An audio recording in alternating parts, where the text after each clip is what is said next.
Function ಹೇಗಾಯ್ತು? Function ತುಂಬಾ ಚೆನ್ನಾಗಾಯ್ತು ಅರ್ಜುನ್. ಸಾಕ್ಷಿ ರಂಜಿತ್ ನಿಮ್ಮನ್ನು ತುಂಬಾ ಕೇಳಿದ್ರು. ಒಟ್ನಲ್ಲಿ ನನ್ನ 3 ಮಕ್ಕಳು ಸೆಟ್ಲ್ ಆದ್ರಲ್ಲ, ಅದೇ ನನಗೆ ಸಂತೋಷ. ಹೌದು ಸೂರ್ಯರೇ, ಆದಿತ್ಯನಿಗೆ ಗೊತ್ತಿಲ್ಲದೆ ರಂಜಿತ್ ಫೈನಾನ್ಸ್ ಕೊಡ್ಸಿದ್ವಿ. ರಂಜಿತ್ ಕಂಪನಿ ಓಪನ್ ಮಾಡಿದ್ದಾರೆ. ನಮ್ಮೆಲ್ರಿಗೂ ಅದೇ ಸಂತೋಷ. ಏನ್ ಸಂತೋಷ ಆರ್ತಿಯವ್ರೆ. ಆದಿತ್ಯ ರಂಜಿತ್ ಮೇಲೆ ಒಂದು ಕಣ್ಣು ಇಟ್ಟಿರ್ತಾನೆ. ಅವನಿಗೆ ವಿಷಯ ಗೊತ್ತಾಗೋಕ್ಕಿಂತ ಮುಂಚೆ ನಾವೇ ಹೇಳೋದು ಉತ್ತಮ. ಸೂರ್ಯರೇ ಪ್ಲೀಸ್, ಆ ರೀತಿ ಮಾಡಕ್ ಹೋಗ್ಬಿಡಿ. ದೊಡ್ಡ ದುರಂತ ಆಗ್ಬಿಡುತ್ತೆ. ದುರಂತ ಯಾವತ್ತಿದ್ರು ಹಾಗೆ ಆಗುತ್ತೆ. ಅದಕ್ಕೂ ಮುಂಚೆ ನಾವೇ ಹೇಳೋದು ಉತ್ತಮ ಅಲ್ವಾ? ಮುಂದೆ ಆಗೋ ದುರಂತನ ಈಗ್ಲೇ ಮೈ ಮೇಲೆ ಹೇಳ್ಕೊಳ್ಳೋದು ಬೇಡ. ಈ ವಿಷಯ ಗುಟ್ಟಾಗೆ ಇದ್ಬಿಡ್ಲಿ. ಸರಿ, ಸ್ವಲ್ಪ ದಿವಸ ಕಾದ್ ನೋಡೋಣ. ಸೂರ್ಯರೇ, ಅದನ್ನ ಕಲಿಟ್ರೆ ಆದಿತ್ಯ ನೋಡಿದ್ರೆ ಕಷ್ಟ ಆಗುತ್ತೆ. ಏನ್ ನನಗೆ ಗೊತ್ತಾದ್ರೆ ಕಷ್ಟ ಆಗುತ್ತೆ? ಯಾವ ವಿಷಯದ ಬಗ್ಗೆ ಹೇಳ್ತಾ ಇದ್ದೀರಾ?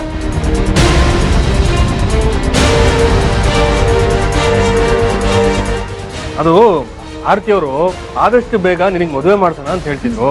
ನಾನು ಪಾಪ ಈಗಿನ ಬಿಸ್ನೆಸ್ ಶುರು ಮಾಡಿದ್ದಾನೆ, ಈಗಲೇ ಮದುವೆ ಅಂದ್ರೆ ಕಷ್ಟ ಆಗುತ್ತೆ ಅಂತ ಹೇಳ್ತಾ ಇದ್ದೆ. ಅಷ್ಟೇನಾ? ನಾನೇನೋ ನೀವು ಗುಟ್ಟಾಗೇನೋ ಮಾತಾಡ್ಕೊಂತ ಇರ ಅನ್ಕೊಂಡಿದ್ದೆ.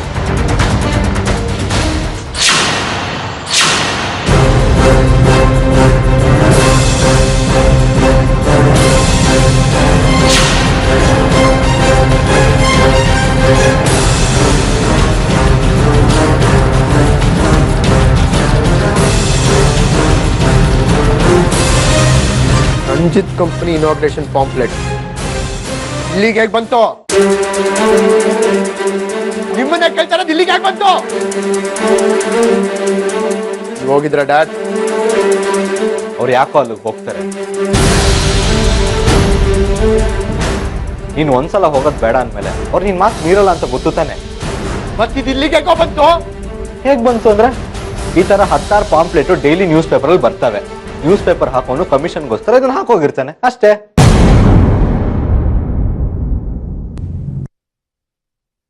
ಇವನ್ಗೆ ಇರೋದಿಕ್ಕೆ ನೆಟ್ಟಿಗೆ ಒಂದು ಮನೆ ಇಲ್ಲ, ಕಂಪನಿ ಓಪನ್ ಮಾಡ್ದನಾ? ಅಷ್ಟೊಂದು ದುಡ್ಡು ಅವನ್ಗೆ ಎಲ್ಲಿಂದ ಬಂತು? ನೀವು ಕೊಟ್ರ ಡ್ಯಾಡ್? ನಾನ್ ಕೊಟ್ಟಿಲ್ಲ. ಆ ರಂಜಿತ್ ಅವನ್ ಪಾಡಿಗೆ ಅವನಿದ್ರೆ ಸರಿ. ನನ್ ಮುಂದೆ ಏನಾದ್ರು ಮೆರಿಯಕ್ ಹೋದ್ರೆ ಮತ್ತೆ ಹಾಸ್ಪಿಟ್ಲಿಗೆ ಸೇರ್ಬೇಕಾಗತ್ತೆ.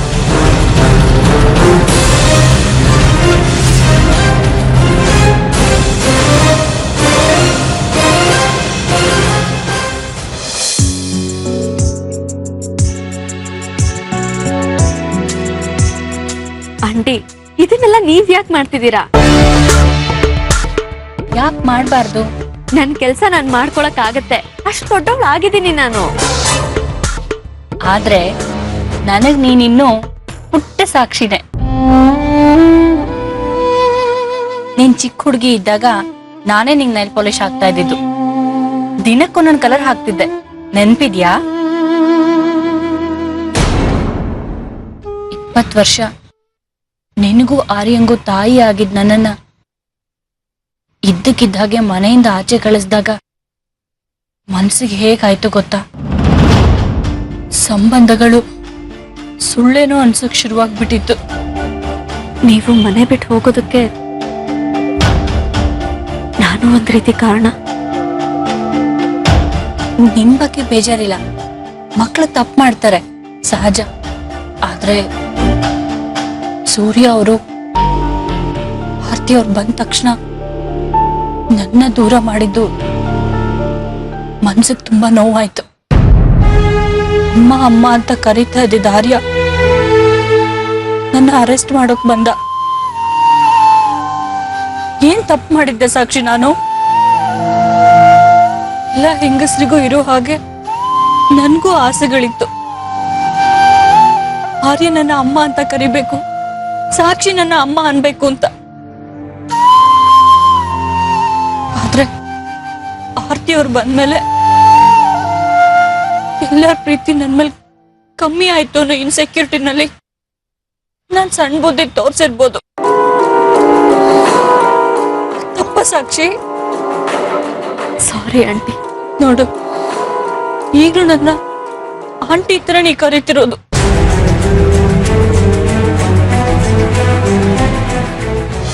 ಆರ್ಯ, ತುಂಬಾ ಥ್ಯಾಂಕ್ಸ್ ಕಣೋ ಆದಿಯಿಂದ ಬಚಾವ್ ಮಾಡಿದ್ದಕ್ಕೆ. ಪ್ರತಿದಿನ ಭಾನುವಾರ ಆಗಿರಲ್ಲ ಅಜ್ಜಿ. ಹೀಗೆ ಪ್ರತಿ ಸಲ ನನ್ನ ಬಚಾವ್ ಮಾಡೋದಕ್ಕೆ ನಾನಿರಲ್ಲ. ಏನು ನಿನ್ ಮಾತಿನ? ಸಾಕ್ಷಿ ರಂಜಿತ್ನ ವ್ಯರ್ಥ ಬದುಕಿಗೆ ಅರ್ಥ ಕೊಡಕ್ ಹೋಗಿದ್ರಲ್ಲ, ಅದು ತಪ್ಪು ಅಂತ ಹೇಳ್ತಿದ್ದೀನಿ. ಅದೇ ಹೇಗೋ ತಪ್ಪಾಗುತ್ತೆ. ಸಾಕ್ಷಿ ರಂಜಿತ್ ಹೊಸದಾಗಿ ಬಿಸ್ನೆಸ್ ಸ್ಟಾರ್ಟ್ ಮಾಡ್ತಾ ಇದ್ದಾರೆ. ಇಂಥ ಸಮಯದಲ್ಲಿ ನಾವು ಅವ್ರಿಗೆ ಸಪೋರ್ಟಿವ್ ಆಗಿರೋದು ನಮ್ ಕರ್ತವ್ಯ ಕಣೋ. ನಿಮ್ ಕರ್ತವ್ಯ ಅಂತ ಕದ್ದು ಮುಚ್ಚಿ ಹೋಗಿ ಬರೋದ್ ಮಾಡ್ತಿದ್ರೆ ಒಂದಲ್ಲ ಒಂದಿನ ಆದಿತ್ಯಂಗೆ ವಿಷಯ ಗೊತ್ತಾಗುತ್ತೆ. ಆಗ ನನಗೆ ಏನ್ ಆನ್ಸರ್ ಮಾಡ್ತೀರಾ? ಸಾಕ್ಷಿ ಮದುವೆ ವಿಷಯ ನಮ್ಮ ಮನ್ಸಿಗೆ ದೊಡ್ಡ ಗಾಯನೇ ಮಾಡಿದೆ. ಆ ಗಾಯಕ್ಕೆ ಔಷಧಿ ಇಲ್ಲ ಅಜ್ಜಿ. ಆಗಿದ್ದಾಗೋಯ್ತು. ನೀವಿಬ್ರು ರಂಜಿತ್ನ ಮನೆ ಅಳಿಯ ಅಂತ ಒಪ್ಕೊಂಡು ಸಾಕ್ಷಿ ಮನೆಗೆ ಬಂದು ಹೋಗೋ ಹಾಗೆ ಮಾಡ್ರು. ಪಾಪ ಅವ್ರು ತುಂಬಾ ಇನ್ನೋಸೆಂಟ್ ಕಂಡ್ರು. ನನಗ್ ನೋವಾದ್ರೂ ಪರವಾಗಿಲ್ಲ, ನನ್ನ ಅಣ್ಣ ತಮ್ಮಂದ್ರು ನೋವಾಗ್ಬಾರ್ದು ಅಂತ ಸದಾ ದೇವ್ರ ಹತ್ರ ಬೇಡ್ಕೊತಾ ಇದ್ಲು. ಅಂಥದ್ರಲ್ಲಿ ನೀವು ಅವಳನ್ನ ಶಾಶ್ವತವಾಗಿ ದೂರ ಇಡೋ ಸಾಹಸ ಮಾಡ್ತಾ ಇದ್ದೀರಲ್ರು. ನಾವು ಅವಳನ್ನ ದೂರ ಇಡಬೇಕು ಅಂತ ಯಾವತ್ತೂ ಯೋಚನೆ ಮಾಡಿಲ್ಲ ಅಜ್ಜಿ. ಮಾಡಿರ್ಲಿಲ್ಲ. ಅವಳು ಮದುವೆ ಆಗಿ ಫಸ್ಟ್ ಟೈಮ್ ಮನೆ ಒಳಗೆ ಕಾಲಿಡೋಕ್ಕೂ ಬಿಡದೆ ಅವಳನ್ನ ಮನೆಯಿಂದ ಆಚೆ ಹಾಕಿದ್ರಲ್ಲ, ಅದು ದೂರ ಮಾಡ್ದಾಗಲ್ವಾ? ನಿನಗೆ ಅವಳು ಎದುರುಗಡೆ ಸಿಕ್ಕಿ ನಿನ್ನ ಮಾತಾಡಿಸಿ ಮನೆಗೆ ಬಾ ಅಂತ ಕರೆದ್ರು ಅವಳು ಮನ್ಸಿಗೆ ನೋವು ಮಾಡಿ ಹಾಗೆ ಬಂದಿದೆಯಲ್ಲ, ಅದು ದೂರ ಮಾಡ್ದಾಗಲ್ವಾ? ಆದಿ ಕಂಪ್ನಿ ಇನಾಗ್ರೇಷನ್ ದಿವಸ ಅವಳನ್ನ ಮಾತಾಡ್ಸಿಲ್ಲ, ಅದು ದೂರ ಮಾಡ್ದಾಗಲ್ವಾ? ಸುಮ್ನೆ ನನ್ ಕಡೆ ಬೆಟ್ ಮಾಡಿ ತೋರಿಸ್ತಿದ್ದೀರಲ್ಲ. ಸಾಕ್ಷಿ ಮದನ್ ಫಸ್ಟ್ ಅಪೋಸ್ ಮಾಡಿದ್ ನೀವೇ ಅಂತ ಮರ್ತಿದ್ದೀರಾ ಅನ್ಸುತ್ತೆ. ಹೌದು, ಅವ್ರ ಮದುವೆಗೆ ಫಸ್ಟ್ ಅಪೋಸ್ ಮಾಡಿದ್ದು ನಾನೇ. ಆಗ ರಂಜಿತ್ ಬಗ್ಗೆ ನನ್ನ ಕೆಟ್ಟ ಅಭಿಪ್ರಾಯ ಇತ್ತು. ಆಮೇಲೆ ಗೊತ್ತಾಯ್ತು ಅದು ತಪ್ಪು ಅಂತ. ಕಣೋ, ನೀವು ನಿಮ್ಮ ಅಪ್ಪನ ತರ ಮನಸ್ಸು ಬದಲಾಯಿಸ್ಕೊಂಡ್ರೆ ಆಗ ನಾವೆಲ್ಲರೂ ಒಟ್ಟಿಗೆ ಇರ್ಬೋದು ಕಣೋ. ಅದ್ ಮಾತ್ರ ಸಾಧ್ಯ ಇಲ್ಲ ಅಜ್ಜಿ. ರಂಜಿತ್ 420 ಮಗ ಅಂತ ಗೊತ್ತಿದ್ದು ಅಕ್ಸೆಪ್ಟ್ ಮಾಡ್ಕೊಳ್ಳೋದು ಮೂರ್ಖತನ. ಹಾಗಿದ್ರೆ ನಮ್ಮ ಮುಂದೆ ಯಾಕೆ ರಂಜಿತ್ನ ಸಾಕ್ಷಿನ ದ್ವೇಷ ಮಾಡೋ ಹಾಗೆ ಮಾತಾಡೋದು? ನೀವು ನನ್ನ ತಪ್ಪು ತಿಳ್ಕೊಂಡಿದ್ದೀರಾ. ನನ್ನ ಮನ್ಸಲ್ಲಿ ಏನಿದೆಯೋ ಅದನ್ನೇ ಹೊರಗೆ ಹೇಳೋದು ನಾನು. ರಂಜಿತ್ ಇನಾಗ್ರೇಷನ್ ಫಂಕ್ಷನ್ ಹತ್ರ ಬಂದು ಒಳಗಡೆ ಬರ್ದೆ ಯಾರ್ದೋ ಕೈಯಲ್ಲಿ ಬೊಕ್ಕೆ ಕೊಟ್ಟು ಕಳ್ಸಿದ್ದೆ.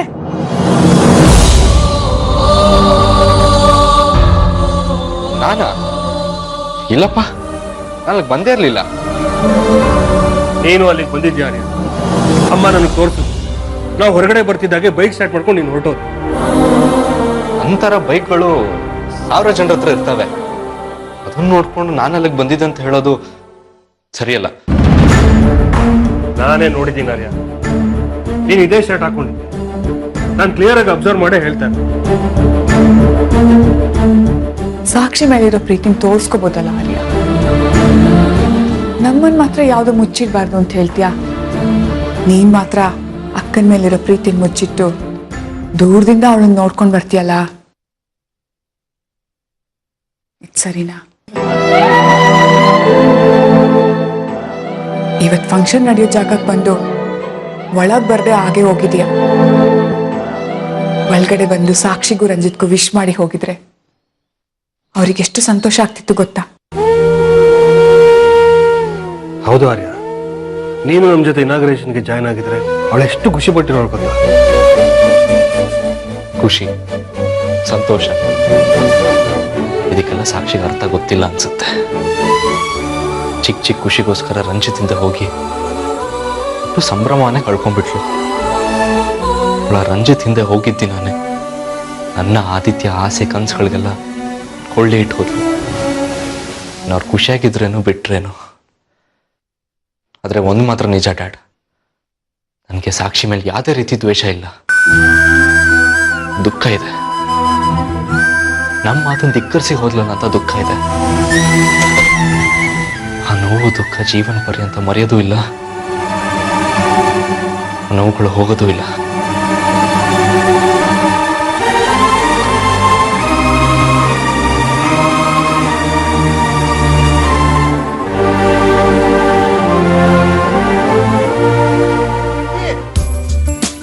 ಯಾಕೆ ಸ್ವತ್ತು ಎಲ್ಲ ನಿಂತ್ಕೊಂಡೆ? ಬಾ ಒಳಗೆ. ಏನೋ ಅದೇ ಎಲ್ರಿಗೂ ಕರಿತಾ ಇದೆಯಾ? ಏನ್ ವಿಷಯ? ಅಮ್ಮ ಲೀಡರ್ ಅವ್ರು ಬರ್ಲಿ ಎಲ್ಲ ಹೇಳ್ತೀನಿ. ಅಮ್ಮ ದೇವಸ್ಥಾನಕ್ಕೆ ಹೋಗಿದಾರ. ಹೌದಾ? ನಿಮ್ಗಳು ಯಾರು ಅಂತ ನಾಪ್ಕದಾಳ? ಹಾ, ನಿನ್ ಪಿ ಎ ಅಲ್ವಾ? ಹೌದು, ಅವಳು ಇನ್ಮೇಲಿಂದ ಇಲ್ಲೇ ಇರ್ತಾಳೆ. ಇರ್ಲಿ ಬಿಡು, ಅವತ್ತೇನೋ ಪ್ರಾಬ್ಲಮ್ ಆದಾಗ ಆರ್ತಿ ಅವರೇ ಇಲ್ಲೇ ಇರ್ಲಿ ಅಂತ ಹೇಳಿದ್ರವ. Thanks dad, thanks. ಅಜಯ್, ನಂಗೊಂದು ಅರ್ಜೆಂಟ್ ಕೆಲಸ ಇದೆ, ಹಿಂಗೋಗಿ ಹಿಂಗ್ ಬರ್ತೀನಿ, ಸರಿನಾ? ಬಾಯ್.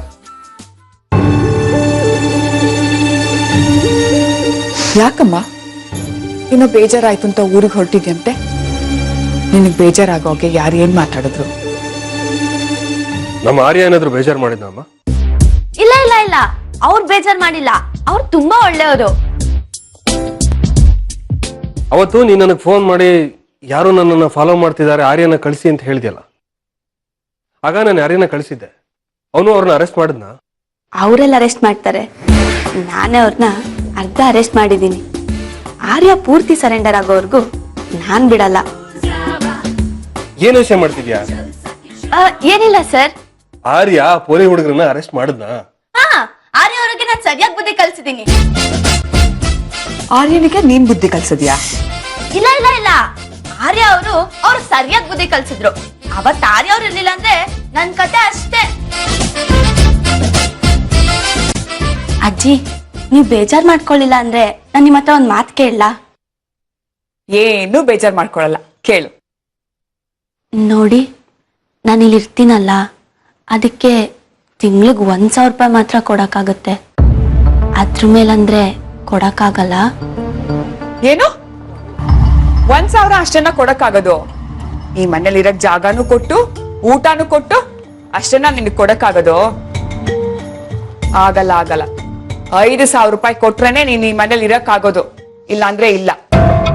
ಪ್ಲೀಸ್ ಅಜ್ಜಿ. ಅಜ್ಜಿನೂ ಇಲ್ಲ ಬಜ್ಜಿನೂ ಇಲ್ಲ, ಹೋಗ್ತಾ ಇರ್ಬೋದು.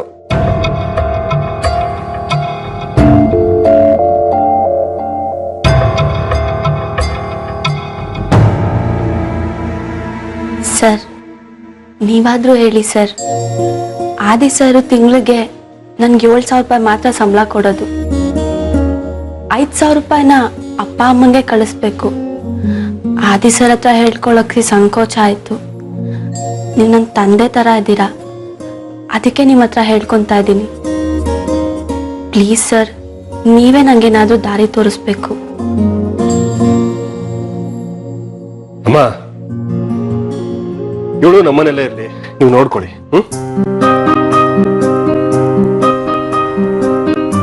ಅರ್ಜೆಂಟ್ ಮೀಟಿಂಗ್ ಇದೆ, ನಾನು ನೋಡ್ತೀನಿ. ನೀನ್ ನಮ್ಮ ಮನೇಲಿದ್ರೆ ನಾನೇನಾದ್ರೂ ನಿನಗೆ ಹಣ ಕೊಡ್ಬೇಕು ಅಂತ ಹೇಳದ್ನ? ನಮ್ ಸಾಕ್ಷಿ ಹೇಗೋ ನೀನು ಹಾಗೆ. ನನ್ನ ಬಾಯಿ ತುಂಬಾ ಅಜ್ಜಿ ಅಂತ ಕರೆದ್ಮೇಲೆ ನೀನು ನನಗೆ ಮೊಮ್ಮಗಳೇ.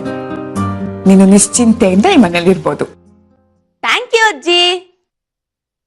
ನೀನು ಸಾಕ್ಷಿ ರೂಮಲ್ಲೇ ಇರ್ಬೇಕು, ಆದ್ರೆ ಒಂದ್ ಕಂಡೀಷನ್. ಹೆದರ್ಕೊಂಡ್ಬಿಟ್ಯಾ? ಏನಿಲ್ಲ, ನೀನು ಆದಿ ಆಫೀಸಲ್ಲಿ ತುಂಬಾ ಚೆನ್ನಾಗಿ ಕೆಲಸ ಮಾಡ್ಬೇಕು ಅಷ್ಟೇ. ಖಂಡಿತ ಮಾಡ್ತೀನಿ. ನೀವು ನನ್ನ ಮೇಲೆ ಇಟ್ಟಿರೋ ನಂಬಿಕೆಗೆ ದ್ರೋಹ ಮಾಡಿದ್ರೆ ಕೆಲಸ ಮಾಡ್ತೀನಿ.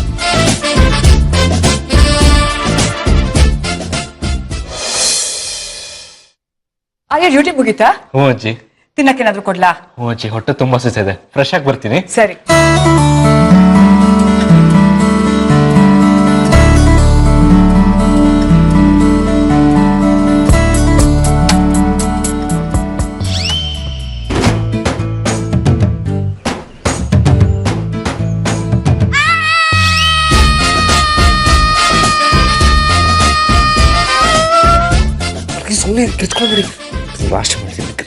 ಆರ್ಯ, ಯಾರ ಕಿರ್ಚ್ಕೊಂಡಾಗಾಯ್ತು ಮೇಲೆ? ಅಜ್ಜಿ, ಅದು ಟಿವಿ ಸೌಂಡ್ ಜಾಸ್ತಿ ಆಗಿತ್ತು, ಅದ್ರದ್ದೇ ಸೌಂಡು. ಓ ಹೌದಾ? ತಿಂಡಿ ರೆಡಿ ಆಗಿದೆ, ಬೇಗ ಬಾ. ಹಾ ಅಜ್ಜಿ, ಬರ್ತೀನಿ. ನೀವ್ಯಾಕ್ರಿ ಇಲ್ಲಿಗೆ ಬಂದ್ರಿ? ನಾನ್ ಯಾಕೆ ಬಂದೆ ಅಂತ ಕೇಳಕ್ ಮುಂಚೆ ನೀವ್ ಯಾಕೆ ಬಂದ್ರಿ ಅಂತ ಹೇಳಿ. ಅಲ್ಲೋ, ಇದು ನನ್ ಮನೆಗೆ ಬಂದು ನಾನ್ ಯಾಕೆ ಬಂದೆ ಅಂತ ಕೇಳ್ತಿದ್ದೀರಾ? ನಿಮ್ ಮೇಲೆ ಟ್ರೆಸ್ ಪಾಸಿಂಗ್ ಕೇಸ್ ಹಾಕ್ಬೋದು, ಗೊತ್ತಾ? ಹೌದಾ? ಹಾಗಾದ್ರೆ ನಾನ್ ನಿಮ್ ಮೇಲೆ ಹರಾಸ್ಮೆಂಟ್ ಕೇಸ್ ಹಾಕ್ತೀನಿ. ಏನ್ರಿ ಮಾತಾಡ್ತಿದ್ದೀರಾ? ನಾನ್ ಯಾವಾಗ ನಿಮ್ಮನ್ನ ಹರಾಸ್ ಮಾಡ್ದೆ? ಅಪ್ಪ, ಇದೇನ್ರಿ ಇಷ್ಟು ಸುಳ್ಳು ಹೇಳ್ತೀರಾ? ಈಗ ತಾನೇ ನೀವ್ ನನ್ ಬಾಯ್ ಇಟ್ಕೊಂಡ್ರಿ. ಎಷ್ಟ್ ಚೆನ್ನಾಗ್ ಪ್ಲೇ ಚೇಂಜ್ ಮಾಡ್ತೀರಾ. ಪೊಲೀಸ್ನವ್ರೆ ಇಷ್ಟು ಸಮಯಕ್ಕೆ ತಕ್ಕಂಗೆ ಮಾತ್ ಚೇಂಜ್ ಮಾಡ್ಬಿಡ್ತೀರಾ. ಅದೆಲ್ಲ ನಂಗೆ ಗೊತ್ತಿಲ್ಲ. ನಾನ್ ಈಗ ಕಿರ್ಚ್ಕೊಂತೀನಿ. ಮಾ ತಾಯಿ ಪ್ಲೀಸ್ ಕಿರ್ಚ್ಕೊಳ್ಬೇಡಿ, ಕೈ ಮುಗ್ದು ಕೇಳ್ಕೊಳ್ತೀನಿ. ಅಲ್ಲ ಈ ನನ್ ರೂಮ್ ನೀವ್ಯಾಕೆ ಬರಕ್ ಹೋದ್ರಿ? ನಾನು ಇನ್ ಮುಂದೆ ಇಲ್ಲಿರೋದಕ್ಕೆ ಬಂದಿದ್ದೀನಿ. ನಿಮ್ ಮನೆಯವರೇ ನನ್ಗೆ ಇಲ್ಲಿರೋದಕ್ಕೆ ಪರ್ಮಿಷನ್ ಕೊಟ್ಟಿದ್ದಾರೆ. ಅದ್ ಸರಿನೇ, ಬಟ್ ಮೋಸ್ಟ್ಲಿ ನಿಮ್ಗೆ ಸಾಕ್ಷಿ ರೂಮಲ್ಲಿ ಹೋಗಿರಕ್ ಹೇಳಿದಾರೆ. ಇಷ್ಟಕ್ಕೇನೋ ಇಲ್ಲಿ ಬಂದಿರ್ತೀರಾ ಅಷ್ಟೇ. ಇದ್ರೂ ಇರ್ಬೋದು. ಅದೋಕೆ ನೀವ್ಯಾಕ್ ನನ್ನ ಟಚ್ ಮಾಡಿದ್ರಿ? ಇದನ್ನ ನಾನು ಇಲ್ಗೆ ಬಿಡಲ್ಲ. ಇದನ್ನ ಅಜ್ಜಿ ಹತ್ರನೂ ಹೇಳ್ತೀನಿ, ಅಮ್ಮನ ಹತ್ರನೂ ಹೇಳ್ತೀನಿ. ರೀ ಒಂದ್ ನಿಮಿಷ ಪ್ಲೀಸ್, ಮನೇಲಿ ಯಾರಿಗೂ ಹೇಳ್ಬೇಡಿ, ನನ್ನ ಇಮೇಜ್ ಹಾಳಾಗುತ್ತೆ. ಯಾರಿಗೂ ಹೇಳ್ಬಾರ್ದು ಅಂದ್ರೆ ನನ್ನೊಂದ್ ಕಂಡೀಷನ್ ಇದೆ, ಅದಕ್ಕೆ ಓಕೆ ಅನ್ನೋದಾದ್ರೆ. This is not fair. ನಾನು ಯಾವ ತಪ್ಪು ಮಾಡ್ಲಿಲ್ಲ. ನಿಮ್ ಕಂಡೀಷನ್ಸ್ಗೆಲ್ಲ ನಾನು ಒಪ್ಕೊಳ್ಳಲ್ಲ. ಸರಿ ಬಿಡಿ, ನಾನು ಹೋಗಿ ಎಲ್ಲರ ಹತ್ರ ಡಂಗೂರ ಸಾರ್ತೀನಿ. ಆಗ ನಿಮ್ ಇಮೇಜ್ ಗೊತ್ತಾಗತ್ತೆ. ಯೋಚನೆ ಮಾಡಿ, ಹ್ಞೂ ಅಂತೀರೋ ಇಲ್ಲ ಅಂತೀರೋ? ಪ್ಲೀಸ್ ನನಗೆ ಈ ತರ ಹಿಂಸೆ ಕೊಡ್ಬೇಡಿ. ಮಾತ್ ಸಾಕು. ಎಸ್ ಆರ್ ನೋ ಎರಡರಲ್ಲೊಂದು ಹೇಳಿ.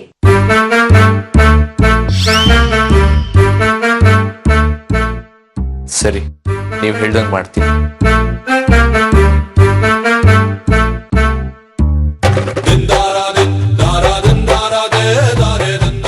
ಛೀ, ನಾನು ಈ ಕೆಲಸಗಳೆಲ್ಲ ಮಾಡೋದಾ? ನನ್ನ ಕೈಲಿ ಸಾಧ್ಯ ಇಲ್ಲ. ನನ್ನ ಇಮೇಜ್ಗೆ ತದ್ವಿರೋಧ ಇದು. ಸರಿ ಬಿಡಿ, ನಾನು ಈಗ್ಲೇ ಅಜ್ಜಿನ್ ಕೂಗ್ ಹೇಳ್ತೀನಿ. ಅಜ್ಜಿ,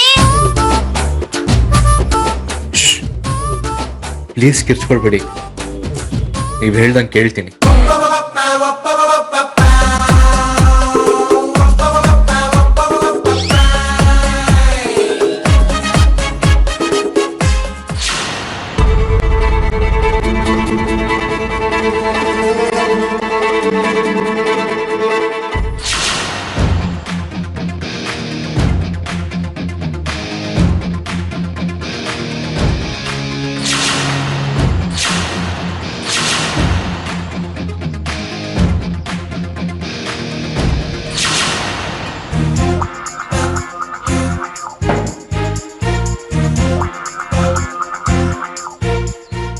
ಏನ್ ಬಾ ಮೈದ, ಹೆಂಗಿದೀಯಾ? ಇನ್ನೊಂದು ಸ್ಥಳ ಬಾ ಮೈದ ಅಂತ ಕರೆದ್ರೆ ನಾಲ್ಗೆ ಕಿತ್ತು ಕೈ ಕೊಡ್ತೀನಿ. ಕೋಪಿಸ್ಕೋಬೇಡ ಬಾ ಮೈದ. ನೀನೆಷ್ಟೇ ಕೋಪಿಸ್ಕೊಂಡ್ರು ನಾನು ನಿನ್ ತಂಗಿ ಗಂಡ ಅಂದ್ಮೇಲೆ ನಾನು ನಿನಗೆ ಭಾವ, ನೀನ್ ನನಗೆ ಬಾ ಮೈದ. ಮತ್ತೆ ಮತ್ತೆ ಬಾ ಮೈದ ಅಂತ ಕರೆದ್ರೆ ನೀನ್ ಯಾಕೋ ಎಡಗಡೆ ಎದ್ದು ಬಂದಿದ್ಯಾ ಅನ್ಸ್ತಿದೆ. ನೀನಿಲ್ಲ ಒಂದ್ ಸ್ವಲ್ಪ ತಿಲ್ಲೇ ಇದ್ರೆ ನಿನ್ ಗ್ರಾಚಾರ ನಟ್ಟಿಗಿರಲ್ಲ. ಕಿರ್ಚ್ಬೇಡ, ಕೂಲ್ ಕೂಲ್. ನಾನು ಇಲ್ಲಿಗೆ ಕೆಲಸ ಇಲ್ಲದೆ ಬರಲಿಲ್ಲ. ಹಾಗೆ ನಾನು ಎಡಗಡೆ ಎದ್ದಿದ್ದೀನೋ ಬಲಗಡೆ ಎದ್ದಿದ್ದೀನೋ ನಿನಗೆ ಬೇಡ. ನಾನು ಇಲ್ಲಿಗೆ ಬಂದಿರೋದು ನಿನಗೆ ಸ್ವೀಟ್ ತಿನ್ಸಕ್ಕೆ. ಸುಮ್ಮನೆ ರೇಗಿಸ್ಬೇಡ, ಹೇಳ್ತಾ ಇದ್ದೀನಿ. ಕಿರ್ಚ್ಬೇಡ. ಸಿಟ್ಟು ಮೂಗಿನ ಮೇಲಿದ್ರೆ ಸಾವು ಬೆನ್ ಹಿಂದೆ ಇರುತ್ತಂತೆ. ಅದೇ ಮೂಗಿನ ಮೇಲೆ ತಾಳ್ಮೆ ಇದ್ರೆ ಅವನು ಸಾವನ್ನೇ ಗೆಲ್ತಾನಂತೆ. ನಿನಗೊಂದು ವಿಷಯ ಹೇಳಬೇಕಿತ್ತು, ಅದಕ್ಕೆ ಬಂದೆ.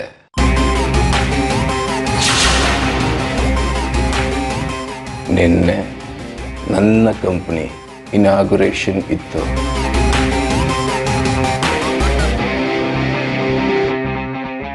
ಸಾರಿ, ಫಂಕ್ಷನ್ಗೆ ನಿನ್ನ ಕರೆಯೋಕ್ಕಾಗಲಿಲ್ಲ.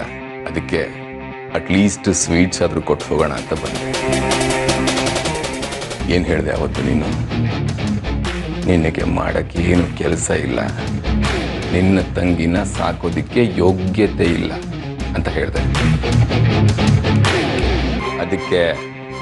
ಅದಕ್ಕೆ ಆ ಪ್ರಶ್ನೆಗೆ ಉತ್ತರ ಬಿಸಾಕ್ಬಿಟ್ಟು ಹೋಗೋದಕ್ಕೆ ಬಂದಿರೋದು.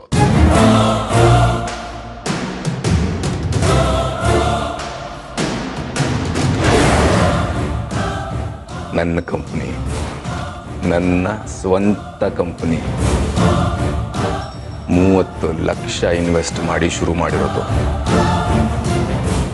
ಸಾಕ್ಷಿ ಎಜುಕೇಶನಲ್ ನೀಡ್ಸ್. ದೊಡ್ಡದಾಗಿ ಕಂಪನಿ ಓಪನ್ ಮಾಡಿದೀನಿ ಅಂತ ಕೊಚ್ಕೋಬೇಡ. ನಿಮ್ಮ ಅಪ್ಪನ ದುಡ್ಡಲ್ಲಿ ಓಪನ್ ಮಾಡಿ ಇಲ್ಲಿ ಬಂದು ಕೊಚ್ಕೋತೀಯಾ? ಅಪ್ಪನ ದುಡ್ಡಲ್ಲಿ ಕಂಪ್ನಿ ಶುರು ಮಾಡೋದು ನಿನ್ನಂತವನಿಗೆ ಮಾತ್ರ ಸರಿ. ನನಗದೆಲ್ಲ ಸೂಟ್ ಆಗಲ್ಲ. ಮತ್ತೆ ದುಡ್ಡು ನಿಂಗೆ ಆಕಾಶ ಅಂತ ಉದುರ್ತಾ ಇಲ್ಲ, ಮನೇಲಿ ಕುತ್ಕೊಂಡು ಪ್ರಿಂಟ್ ಮಾಡ್ದ. ಕರೆಕ್ಟ್ ಕಣ. ಇಂಥ ಕಳ್ಳ ಕೆಲ್ಸಗಳೆಲ್ಲ ನಿನ್ನಂಥ ಪುಂಡು ಪೋಖ್ರಿಗಳಿಗೆ ಹೊಡೆಯೋದು. ಲೋನ್ ಮಾಡಿಸಿದ್ದೀನಿ, ಲೋನು. ಕೇರ್ ಆಫ್ ಫುಟ್ಪಾತ್ ನೀನು, ನಿನಗೆ ಲೋನಾ? ಕೊಲ್ಯಾಟ್ರಲ್ ಅಂತ ಕೊಡಕ್ಕೂ ಒಂದಡಿ ಜಾಗ ಇಲ್ವಲ್ಲ ನಿನ್ನ ಹತ್ರ. ಡೌ ಮಾಡ್ಬೇಕು ನಿಜ, ಆದ್ರೆ ಈ ಲೆವೆಲ್ಗ ಡವ್ ಅಲ್ಲ ಕಣೋ, ದೊಡ್ಡ ಬಾಮೈದ. ಮೈದಾ ಅನ್ಬೇಡ. ಯಾಕೋ ಹಿಂಗ ಆಡ್ತೀಯ? ಒಳ್ಳೆ ಆತ್ರ ಕೊಡ್ತೋನ್ ಹಾಗೆ. ಏಯ್, ನಮ್ಮಂತ ಒಳ್ಳೆ ಮನ್ಸಿರೋರ್ಗೆ ಯಾರಾದ್ರೂ ಒಬ್ರು ಇದ್ದೇ ಇರ್ತಾರೆ. ಹಾಗೆ ಯಾರೋ ತುಂಬಾ ಒಳ್ಳೆ ಮನ್ಸಿರೋರು ನನ್ನ ಹತ್ರ ಕೊಲ್ಯಾಟ್ರಲ್ ತಗೊಳ್ದೆ ಲೋನ್ ಕೊಟ್ಟಿದ್ದಾರೆ. ಯಾರಪ್ಪ ಅಂತ ಒಳ್ಳೆ ಮನ್ಸಿರೋರು? ಗಾಂಧಿ ಏನಾದ್ರು ಮತ್ತೆ ಹುಟ್ಟು ಬಂದ್ರ? ಅವ್ರು ಯಾರು ಅಂತ ನಿಂಗೆ ಹೇಳಿದ್ರೆ ದಂಗಾಗ್ಬಿಡ್ತೀಯ ನೀನು. ಮತ್ತೆ ಹೇಳು, ಕೇಳಿಸ್ಕೊಳ್ಳೋಣ. ಅವ್ರಿಗೆ ಯಾರು ಗೊತ್ತಾ?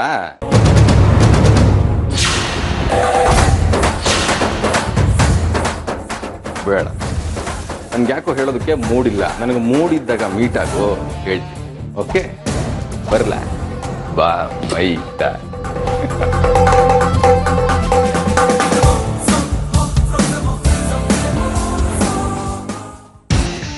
ಒಂದು ವಿಷಯ ಹೇಳೋದು ಮರ್ತಿದ್ದೆ. ನಿನ್ನ ತಂಗಿ ನನ್ನ ಜೊತೆ ತುಂಬಾ ಚೆನ್ನಾಗಿದ್ದಾಳೆ. ಹೇಗೆ ಗೊತ್ತಾ? ನನ್ನ ಪುಟ್ಟ ಅರಮನೆಯಲ್ಲಿ ರಾಣಿ ಥರ ಇದ್ದಾಳೆ. ಬರಲ? ಬಾ ಮೈ ದ.